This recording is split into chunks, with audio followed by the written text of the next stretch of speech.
Colleagues, on the 18th of May this year, you stopped work for 2 hours and met across the state. On the 27th of June, you stopped work for 24 hours and took part in unprecedented broadcast meetings streamed out from Sydney Town Hall. Both times you told the Government of New South Wales, the Premier, Barry O'Farrell, and the Education Minister, Adrian Piccoli, that you object to the slashing of funding to the public schools of New South Wales via the mechanism of local schools, local decisions.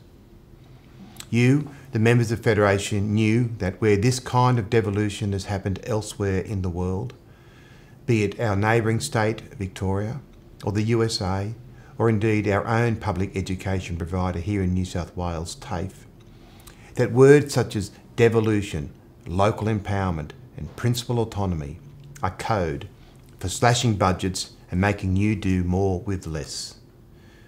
The Federation developed a hard-hitting advertising campaign which highlighted the consequences of this path the government was fixed upon. With so much work now dumped on local schools, I spend most of my day ringing tradesmen, getting quotes, supervising them, finding staff. There's precious little time for students anymore. Why should our kids miss out?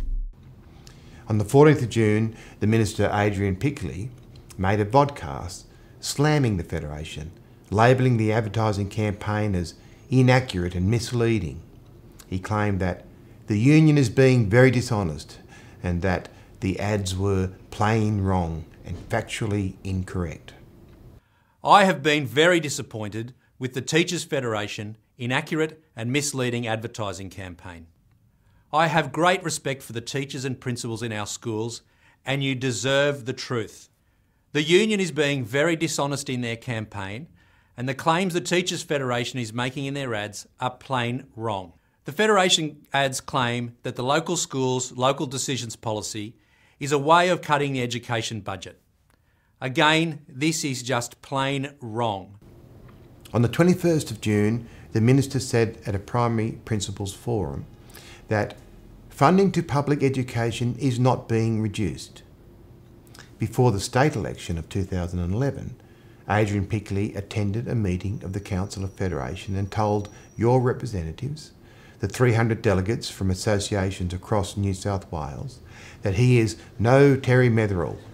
This was a reference to the Education Minister in the Greiner government, the last time a coalition government slashed and hacked public education funding. That was back in 1988. Cutting public services seems to be in the coalition's DNA. Then, on the 11th of September, the New South Wales government announced that it was slashing $1.7 billion from public education, both schools and TAFE. The cuts will result in the loss of 1,800 jobs, including 800 teachers and others in TAFE, as well as school teachers who provide curriculum support for programs to the most disadvantaged students, English as a second language program, arts education programs, the list goes on. TAFE students will be faced with increased fees. Countries that are really equal are countries that don't charge for access to education. So I think that the public education system is a fundamental necessity for any country. We know this is just the first round of cuts. So who was telling lies? Who was being very dishonest? The Federation sounded a warning bell. You turned up in your thousands to be counted as putting the students you teach first. This is not a claim which can be made by this government, which has shown it is prepared to put the futures of hundreds of thousands of students and the long-term economic security of this state at risk. There is a huge shortage of skilled workers, yet the government has taken the axe to TAFE. There is enormous educational disadvantage, even measured in the government's own preferred terms. International comparison studies of student achievement show the widest disparity is between those students with the least advantage and those with the most.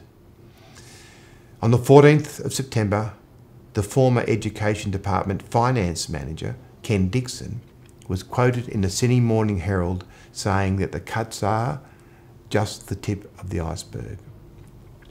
Mr Dixon said the policy to give principals more autonomy over school budgets was driven by cost savings.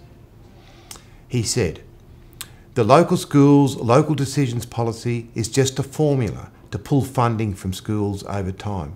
It is the same way they have structured the TAFE budgets.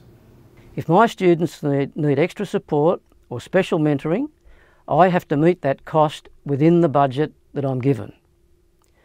This could mean that I have to reduce the number of subjects that I offer to enable me to stay within the budget.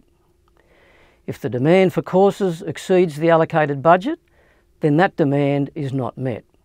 We are now, as a profession which puts students first, building a large coalition, teachers, parents, the general community, other organisations, students, to reverse this attack on public schools and TAFE colleges. You are needed to engage in a grassroots local campaign to help get the message out. In the near future, Federation will provide you with more campaigning materials, leaflets, online tools, videos, and a new massive advertising campaign will be launched across television, radio, print and online. In the next few days, we will announce the venue and date for a huge community weekend rally in November. We urge you to participate with your friends and family, colleagues and neighbours. The central port of call for information is the Putting Students First website. This is the biggest fight in a generation. Together we shall overcome.